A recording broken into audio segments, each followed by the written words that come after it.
நீதிமொழிகள் 3ஆம் அதிகாரம். என் மகனே, என் போதகத்தை மறவாதே. உன் இருதயம் என் கட்டளைகளை காக்க கடவது. அவைகள் உனக்கு நீடித்த நாட்களையும் தீர்க்காயுசையும் சமாதானத்தையும் பெருக பண்ணும். கிருபையும் சத்தியமும் உன்னை விட்டு விலகாதிருப்பதாக.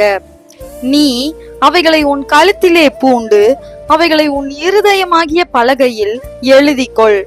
அதனால் தேவனுடைய பார்வையிலும் மனுஷருடைய பார்வையிலும் தயையும் நற்புத்தியும் பெறுவாய். உன் சுய புத்தியின் மேல் சாயாமல் உன் முழு இருதயத்தோடும் கர்த்தரில் நம்பிக்கையாய் இருந்து உன் வழிகளிலெல்லாம் அவரை நினைத்துக்கொள். அப்பொழுது அவர் உன் பாதைகளை செவ்வைப்படுத்துவார். நீ உன்னை ஞானி என்று எண்ணாதே. கர்த்தருக்கு பயந்து தீமையை விட்டு விலகு. அது உன் நாபிக்கு ஆரோக்கியமும் உன் எலும்புகளுக்கு ஊனும் ஆகும். உன் பொருளாலும் உன் எல்லா விளைவின் முதற்பலனாலும் கர்த்தரை கனம் பண்ணு. அப்பொழுது உன் களஞ்சியங்கள் பூரணமாய் நிரம்பும். உன் ஆலைகளில் திராட்சை ரசம் புரண்டோடும். என் மகனே, நீ கர்த்தருடைய சிட்சையை அற்பமாக எண்ணாதே.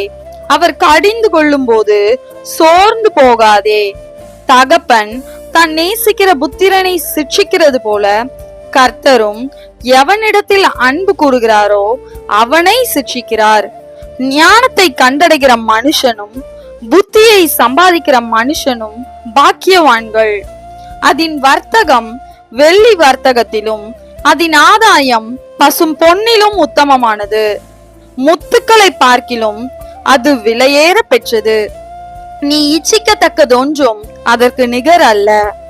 அதன் வலது கையில் தீர்க்காயுசும் அதன் இடது கையில் செல்வமும் கனமும் இருக்கிறது. அதன் வழிகள் இனிதான வழிகள், அதன் பாதைகள் எல்லாம் சமாதானம்.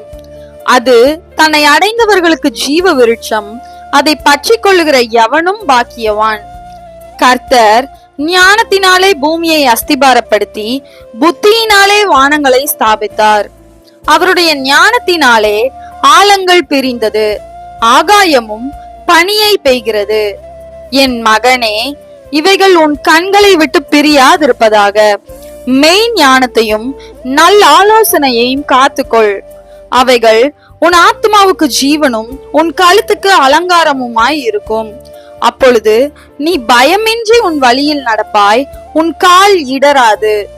நீ படுக்கும் போது பயப்படாதிருப்பாய், நீ படுத்து கொள்ளும் போது உன் நித்திரை இன்பமாய் இருக்கும். சடுதியான திகிலும் துஷ்டர்களின் பால் கடிப்பும் வரும்போது நீ அஞ்ச வேண்டாம். கர்த்தர் உன் நம்பிக்கையாயிருந்து உன் கால் சிக்கிக் கொள்ளாதபடி காப்பார். நன்மை செய்யும்படி உனக்கு திராணி இருக்கும் போது அதை செய்யத்தக்கவர்களுக்கு செய்யாமல் இராதே.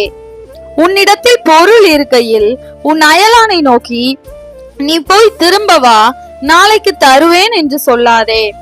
அச்சமின்றி உன்னிடத்தில் வாசம் பண்ணுகிற உன் அயலானுக்கு விரோதமாக தீங்கு நினையாதே. ஒருவன் உனக்கு தீங்கு செய்யாதிருக்க காரணமின்றி அவனோட வழக்காடாதே. கொடுமையுள்ளவன் மேல் பொறாமை கொள்ளாதே. அவனுடைய வழிகளில் ஒன்றையும் தெரிந்து கொள்ளாதே.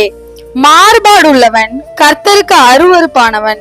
நீதிமான்களோட அவருடைய ரகசியம் இருக்கிறது. துன்மார்க்கனுடைய வீட்டில் கர்த்தரின் சாபம் இருக்கிறது. நீதிமான்களுடைய வாசஸ்தலத்தையோ அவர் ஆசீர்வதிக்கிறார். இகழ்வோரை அவர் இகழுகிறார், தாழ்மையுள்ளவர்களுக்கோ கிருபை அளிக்கிறார். ஞானவான்கள் கனத்தை சுதந்தரிப்பார்கள், மதிகேடரோ கனவீனத்தை அடைவார்கள்.